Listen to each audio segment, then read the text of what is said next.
Part 2, Part 3, and Part 4. Now look at Part 1. You will hear a number of different recordings.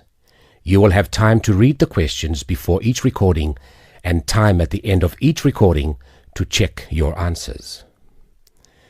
The recordings will be played once only.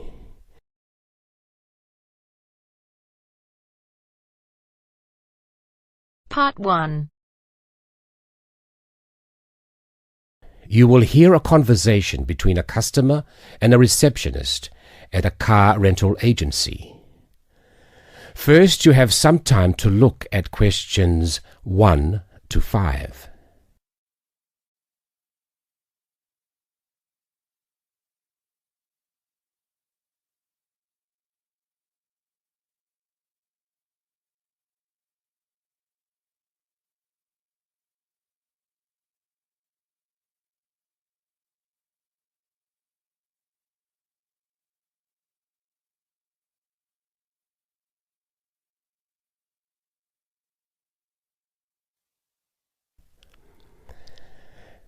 Now listen and answer questions 1 to 5. Good morning. How can I help you? Hello, is this Southern Rental Car? Yes, it is. I wonder if you could help me. I'm ringing from Nelson, but I'm coming over to Auckland for 12 days and I'd like to hire a car. Okay, I'll fill in a booking for you now. First, can I take your name? Yes, it's William Waddell. Sorry, could you spell your surname? Yes, it's Waddell. Thanks. Now, can I have an address and phone number? Sure. I live at 10 Robin Place. That's Robyn Place. And that's Nelson, isn't it? That's right. Do you want my home number or my mobile? Home number will be fine. Okay, it's 07263 8666. Great. Now, can I also have a credit card number? Do I have to pay by credit card? Well, we need a credit card number as a guarantee. It's a standard policy for car rentals. Okay, well, I'll pay by Visa then. The card number is 4550-1392-8309-3221. And the expiry date? Sorry? Your card, when does it expire? Oh, next July. Right. Now, how long did you want the car for? 12 days, did you say? No, I only need a car for 10 days, from the 2nd to the 11th of next month.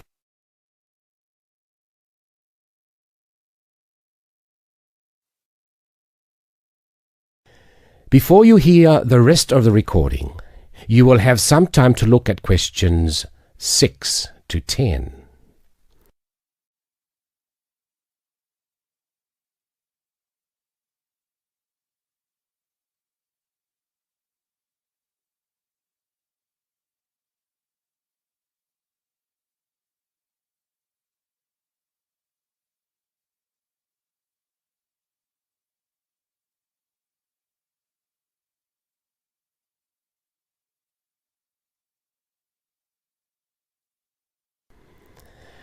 Now listen and answer questions 6 to 10. Now, what type of car are you looking to hire? Well, I'm not too worried about the model of the car, but I understand that you have rental cars from just $25 a day. Is that correct? We do sometimes have the $25 deals, but only in the low season. For the period you're looking at, the cheapest we have is $35.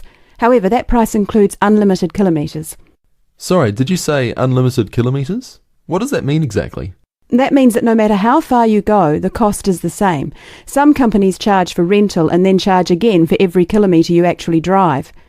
Well, I am going to be travelling quite long distances. I'm visiting relatives and they live quite far apart from each other. So unlimited kilometres are probably a good idea.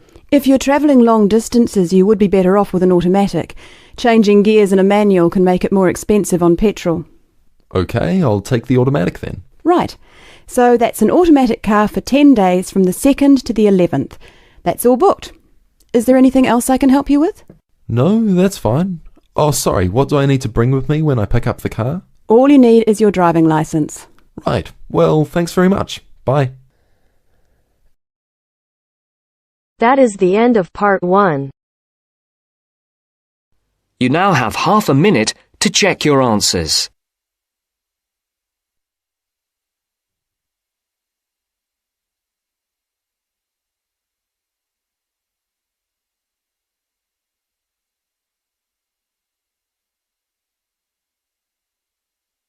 अगर listening के साथ साथ आप speaking की भी practice करना चाहते हैं तो हमारी अपनी एप्लीकेशन है बेबी कोड आइल्स, प्लीज डाउनलोड करो।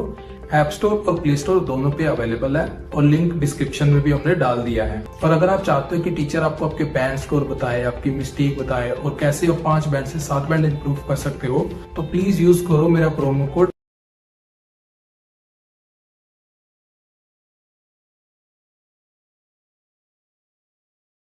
Now turns to part 2. Part 2. You will hear part of an introductory talk on nutrition. First, look at questions 11 to 14.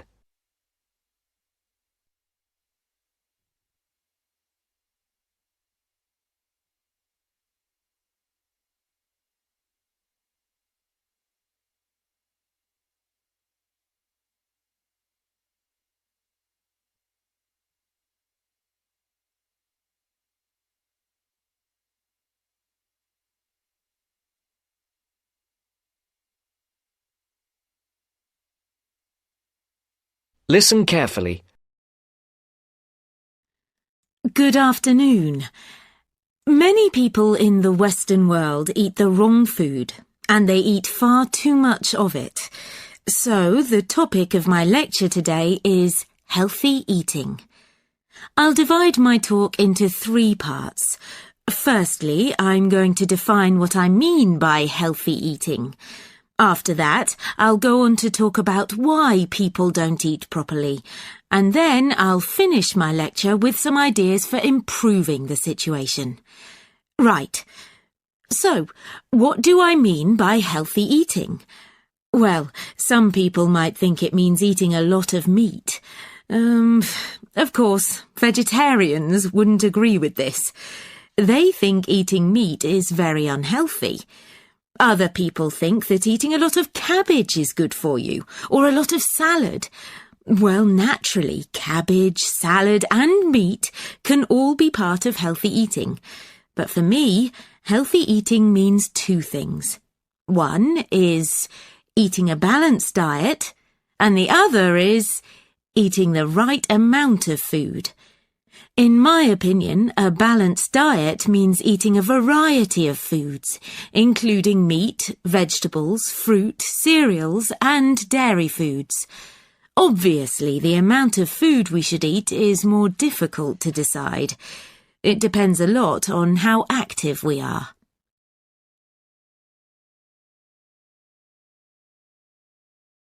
Before the broadcast continues, look at questions 15 to 20.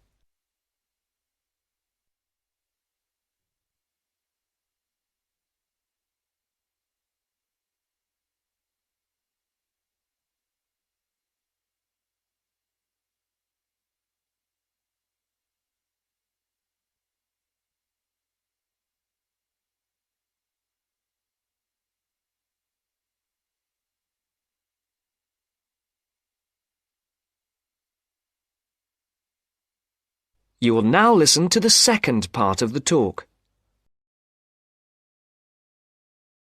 Now on to my next point. Why do so many people eat badly? Well, let's look first at having a balanced diet. To have a balanced diet, you have to plan your meals in advance and then buy the right food, and then take time to cook it properly. But these days people are so busy working that they don't have time to go shopping, so they end up buying fast food at the last minute. Another reason people don't eat well nowadays is that it's actually cheaper to buy food already prepared in a packet. So people who haven't got much money will buy packet food rather than cook something fresh. And a final reason why people don't eat healthily is that they don't know how to. In my opinion, schools don't do nearly enough to educate their pupils in healthy eating habits. And now to my third and last point. What can we do to solve the problem? Well, I think it can be solved by 3 main groups: families, schools, and the government. To start with, parents should make sure their children have a healthy diet. Secondly, a lot of schools have self-service machines where their pupils can buy soft drinks, crisps, sweets and chocolates. I think schools should change what they sell in these machines. Another thing schools can do is make sure that the food they serve in their canteens is fresh and well balanced. And to finish, I'll briefly mention two of the measures I think the government should take to encourage healthy eating. One is to limit advertising unhealthy food, and the other is to spend more money on educating the public about the benefits of a healthy diet. In my next lecture, I'll go into more detail about them.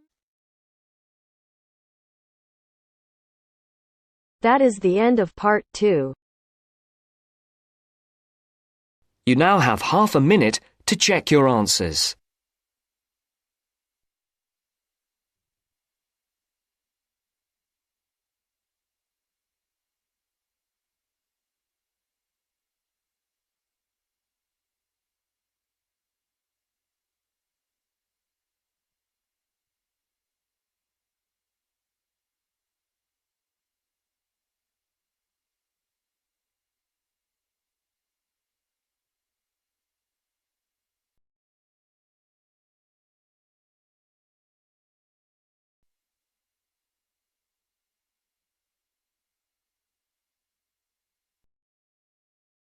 Now turns to part 3. Part 3. You will hear a discussion between two design students and their tutor on a practical assignment. First, you have some time to look at questions 21 to 25.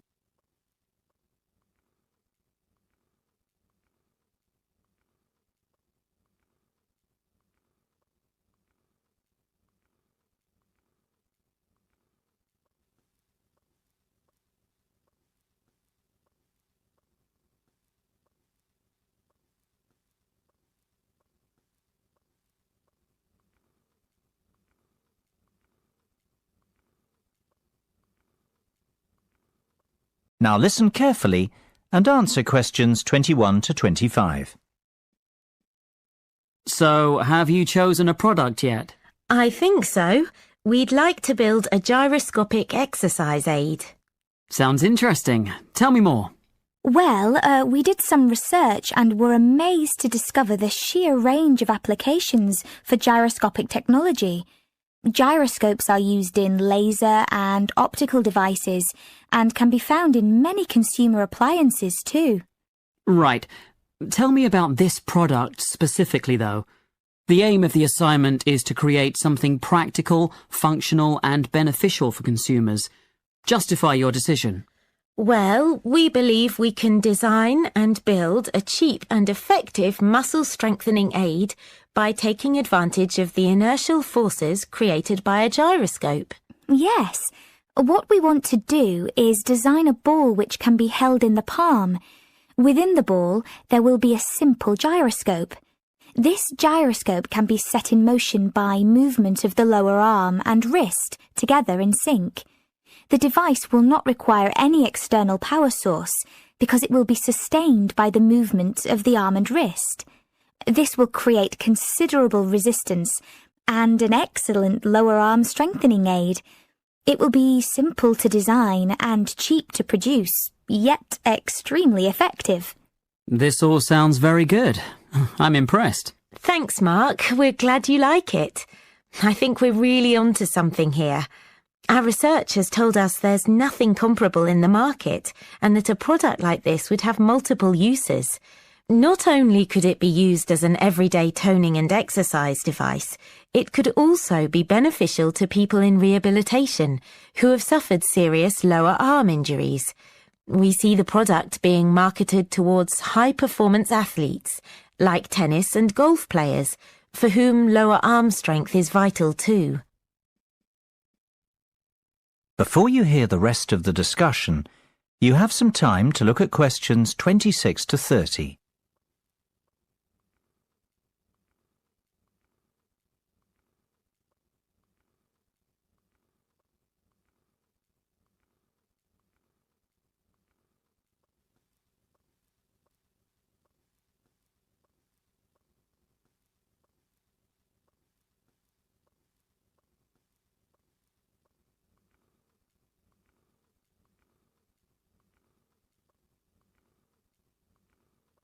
Now listen and answer questions 26 to 30. I've heard enough to give your project the go-ahead. Now, let's talk costs. Right. Well, we estimate that around £3,000 will be required for product development. You mean to build the prototype? Exactly. And we'll need half that again to carry out some product testing. And what's your timeline for the project? The prototype should be ready a fortnight after work on the design starts, and we'll need another 6 weeks for testing.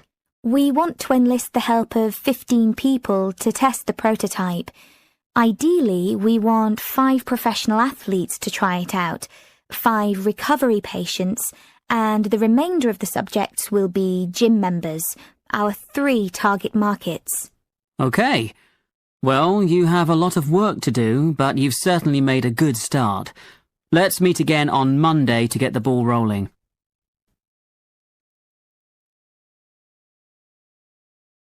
That is the end of part 3. You now have half a minute to check your answers.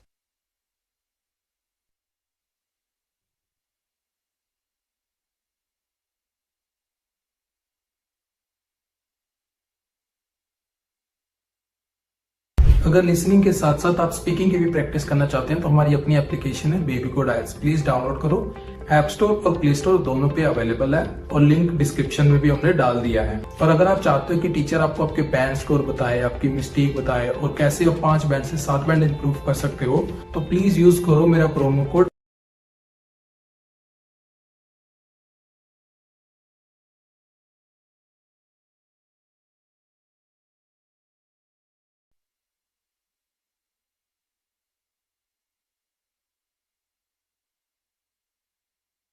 Now turns to part 4. Part 4. You are going to hear a talk about the tall ships race in Britain. First, you have some time to look at questions 31 to 40.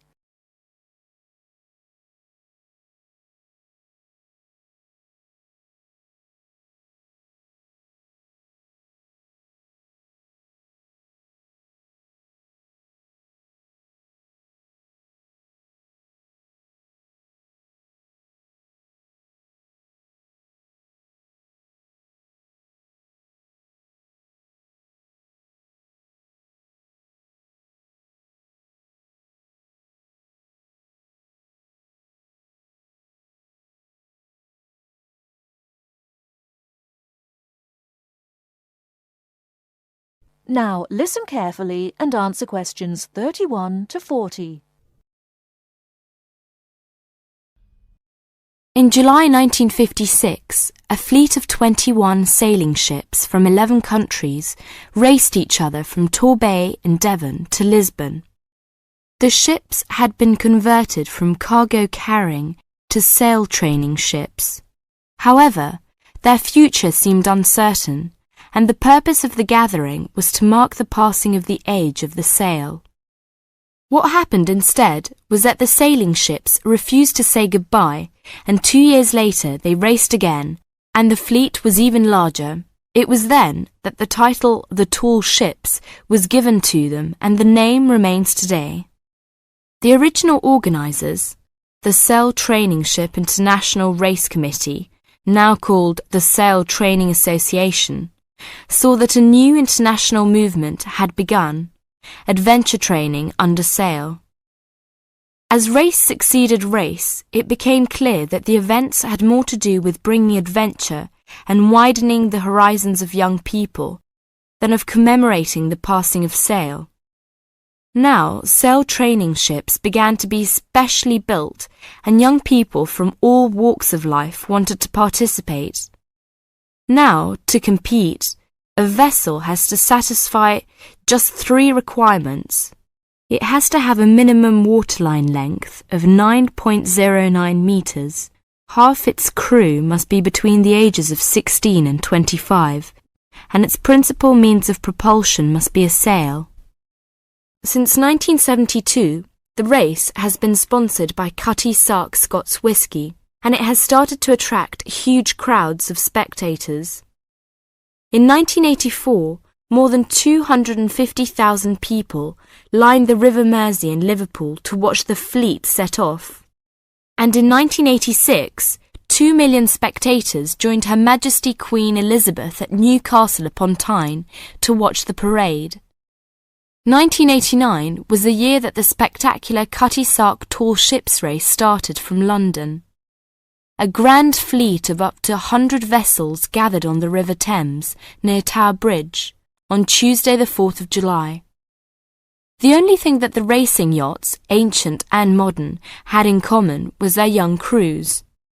Few were expert sailors, and the majorities were strangers to the sea and to each other.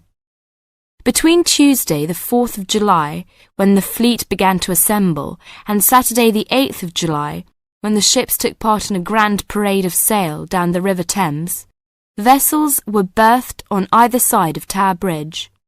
Some were moored in the Pool of London, opposite the Tower of London, while others were moored to the east of Tower Bridge. Smaller vessels were accommodated in St. Catherine's Dock.